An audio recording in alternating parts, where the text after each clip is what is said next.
I'm Mark A, and in today's video, I will be talking about El Salvador's relations with the Axis powers. El Salvador had arguably the closest relations with the Axis powers out of all of North America. In order to dive into this topic, we will have to dive into El Salvador's history. El Salvador is a country in Central America that is roughly the size of the US state of New Jersey. If one looks at its economic history, it was dependent on the exportation of coffee to the international market in order to gain revenue. The system caused a widening wealth gap between the profiting, landowning elite and the poor peasantry who helped cultivate the coffee. This played a major factor in sparking a revolt that would later be discussed.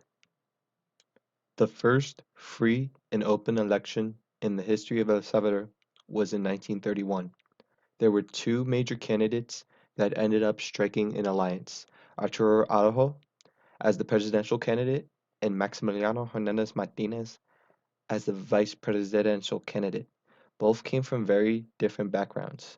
Arturo Araujo was an engineer from a well-off family who was married to an English wife, while Maximiliano Hernandez Martinez was a military general who came from a poor farmer background with Native American origin.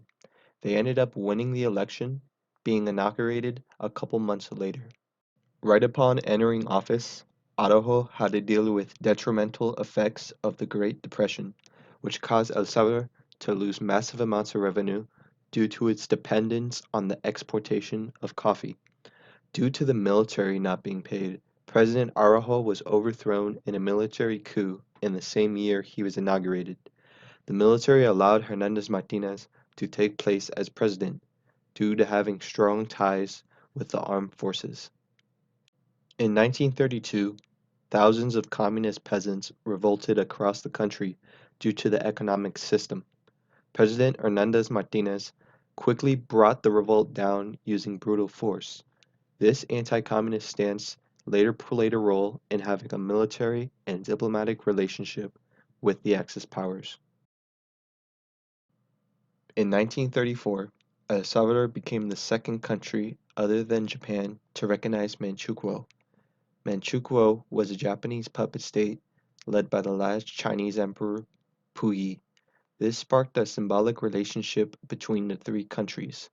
In the summer of 1935, Puyi proposed an El Salvador-Japan-Manchukuo pact. This came from the fact that at the time El Salvador, Japan, and the Vatican were the only countries to recognize Manchukuo. In 1936, a Japanese warship visited a Salvadoran port. In the same year, the Japanese Empire maintained a consulate in the Salvadoran capital. President Hernandez Martinez admired fascist ideals. He thought of the corporatist policies of Italy and Germany as great models to use for El Salvador. In addition to his anti-communist stance, this sparked a relationship with the Axis countries of Europe. Throughout the 1930s, trade increased between El Salvador and Germany. Looking at this graph, one could see that there were more Salvadoran exports to Germany than the United States from the beginning of the 1930s until the start of World War II. In 1935, Hitler congratulated Maximiliano Hernandez Martinez on winning his presidential re-election. In the same year, President Hernandez Martinez appointed a member of the German Council to head the state-run Salvadoran Credit Bank. The man's name was Baron Wilhelm von Hundertshausen.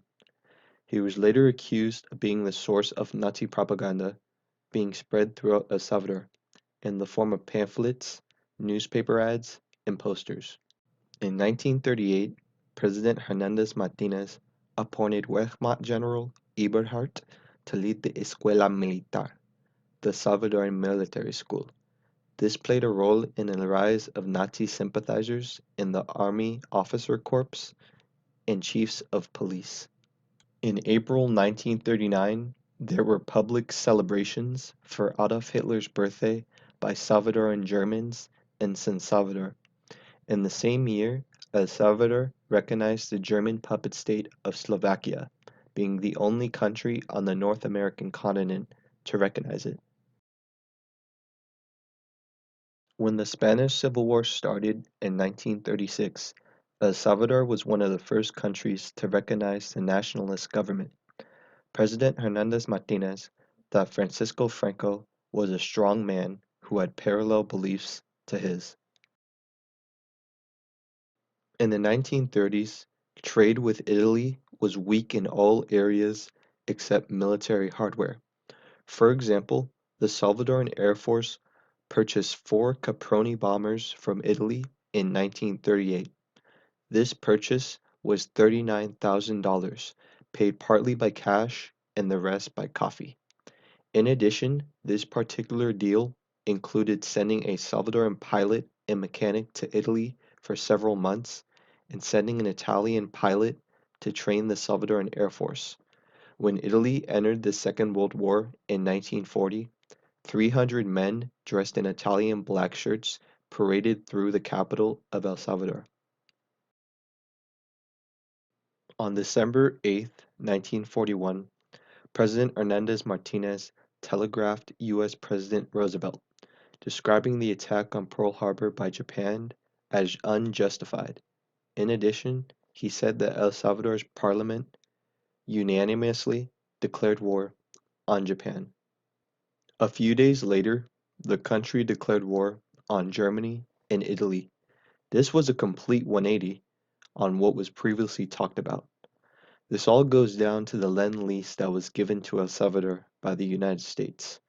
El Salvador was given a $1.6 million armament and munitions loan by the United States.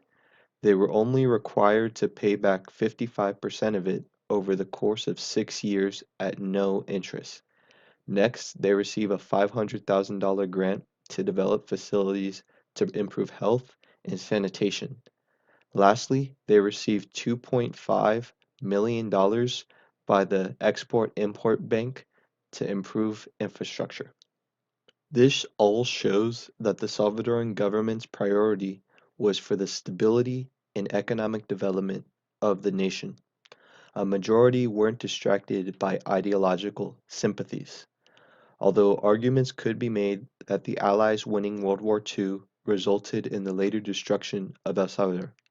In the 1980s, it dealt with a brutal civil war between Cuban-funded Marxist guerrillas and the US-funded military dictatorship. This brought disastrous effects that still last today. Thank you for watching.